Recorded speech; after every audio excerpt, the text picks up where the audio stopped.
there folks, my name is Peter, and on today's video we are talking truck EDC for winter. Now pretty early on in my channel I did a full review of this Husky toolbox and all of the stuff that I have in there.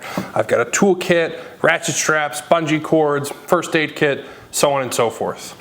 If you haven't seen that video, check it out because I think you'll really like it. But today we're going to talk about the stuff that I put in here specifically for winter, especially up here in the Northeast. We get plenty of snow, although seemingly not as much as we used to, and you always have to be prepared because you might get stuck, somebody else might get stuck, and you have to be able to work yourself out of those situations. So I've got 7 things here that I think you need to be prepared this winter when you're out on the road.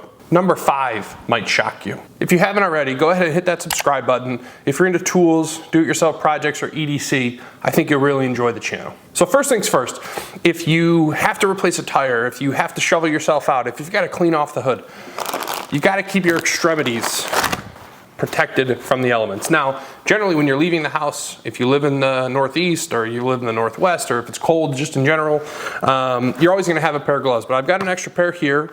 I've also got an extra Carhartt beanie, and I just picked up a pair of these hand warmers.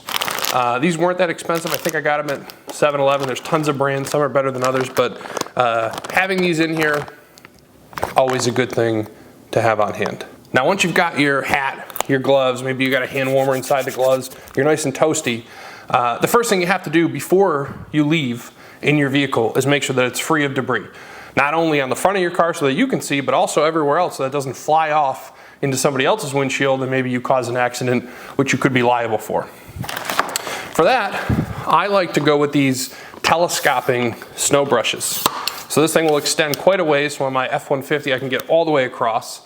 And then the head also turns, right?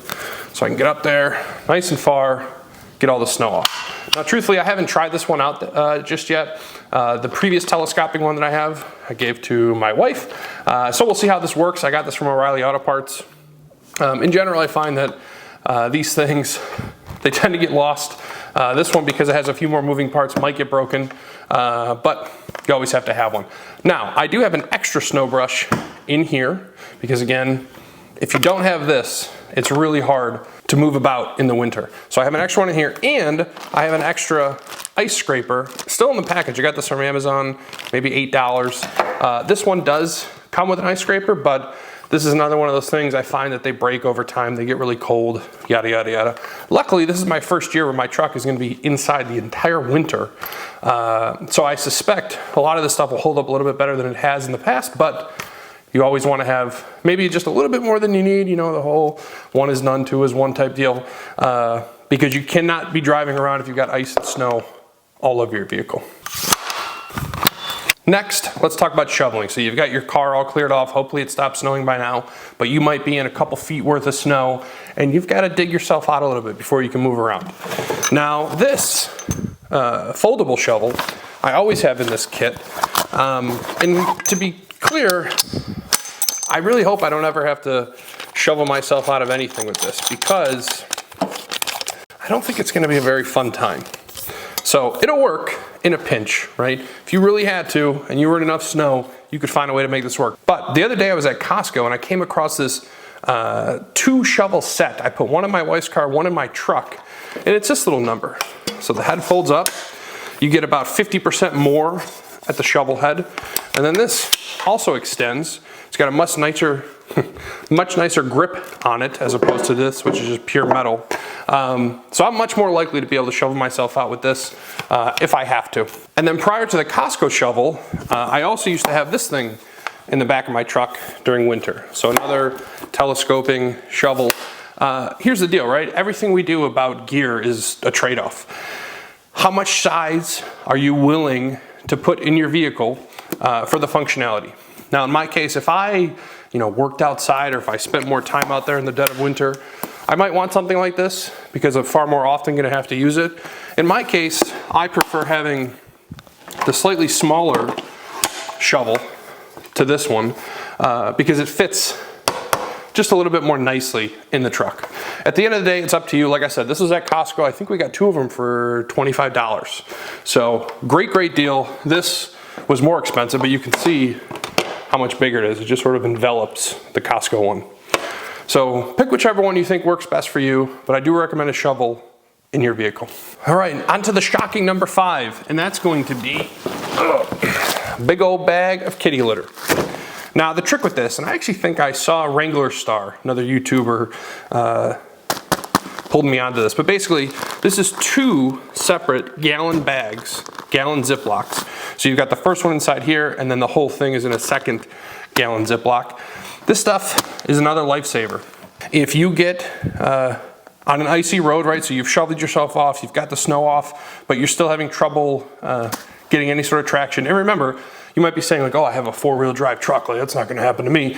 It's not just you, right? It could be someone that you're motoring about with, or maybe just another pedestrian that needs your help. Whatever the case may be, having this kitty litter is fantastic. If you need it, sprinkle some on the wheels, sprinkle it in the front of the wheel where you're gonna get your traction. If you have rear wheel drive, focus on the rear wheels. If you have 4-wheel drive, you can go all 4. But this will get you unstuck. In the funniest example of where I've used this, I had a pizza delivery guy in my old house, which had a little bit more of a steep incline. He delivered the pizza, but then I could hear, I'm in the living room and I can hear, seems like a wheel is turning. The poor guy couldn't get out of my driveway, and he had a truck. So I came outside, I got my kitty litter, we put it down, got him out.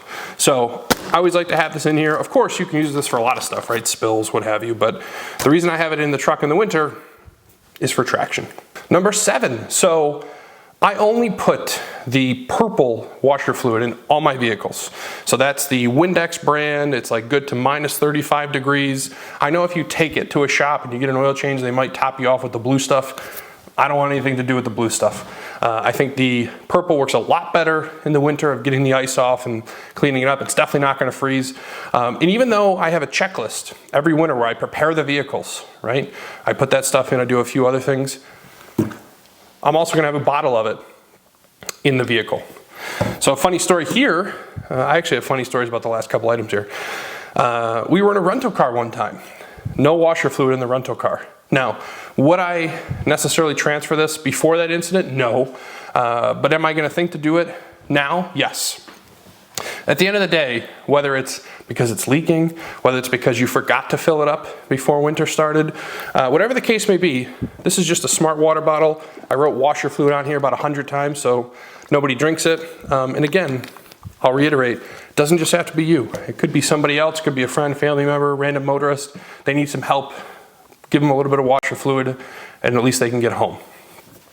So this stuff is great. I do have a small funnel here, but for something like this, you just pour it in.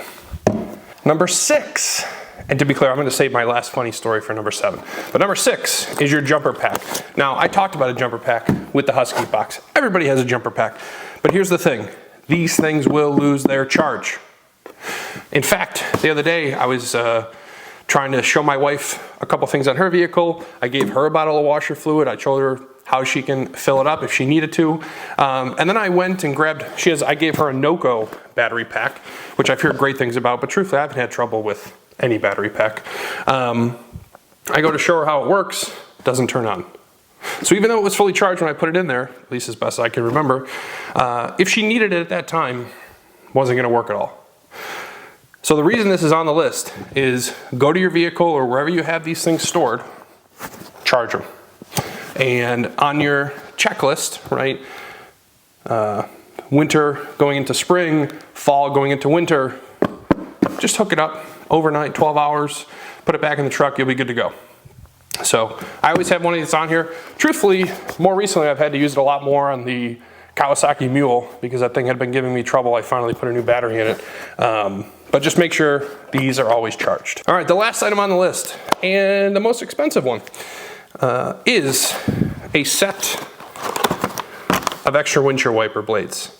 Now I have a Ford F-150 from 2016, so I need 22-inch blades. Your vehicle is almost certainly gonna be different unless you have the same 2016 F-150. These are the Rain-X Rugged XLs. The ones I have on there now are not Rugged XLs, but I think that these are brand new. And basically what I do is every time I buy a set of windshield wipers, I try to buy an extra one. Here's the reason why. Last year on Christmas, driving from my house to my parents' house, and the windshield was icy. And if you know some of the tricks of the trade, right? You roll down your window, you put your thumb out there, you kind of flick it a little bit, and it can help get some of the ice off of the windshield wiper. I did that on the thruway, and the whole windshield wiper just flew right off.